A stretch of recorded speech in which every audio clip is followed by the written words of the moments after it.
জয় মা তারা, জয় গুরু বন্দে। এক হাতে প্রণাম করলে কি হয় শুনুন।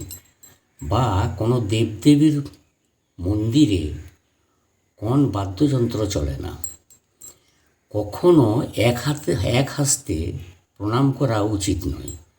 এক হাতে প্রণাম, একবার মন্দির প্রদক্ষিণ, অকালে বিষ্ণু দর্শন করলে পূর্ব সঞ্চিত সব পুণ্য নষ্ট হয়ে যায়।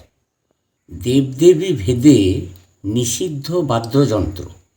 শিব মন্দিরে করতাল কখনো চলে না। সূর্য পূজায় শঙ্খ, দুর্গা পূজাতে বাঁশি, ব্রহ্ম পূজাতে ঢাক, আর লক্ষ্মী পূজায় কখনো ঘণ্টা এইসব বাজানো চলে না। এতে দেবদেবী অখুশি হয়। আরেকটা কথা, যখন বাথরুম করবেন সবসময়তে চেষ্টা করবেন উত্তর দক্ষিণ মুখ করে বাথরুম করার। তোমাদের পাশে আছি, সকলে ভালো থেকো। আমার ভিডিও ভালো লাগলে পাশে থেকো। রাধা রাধা।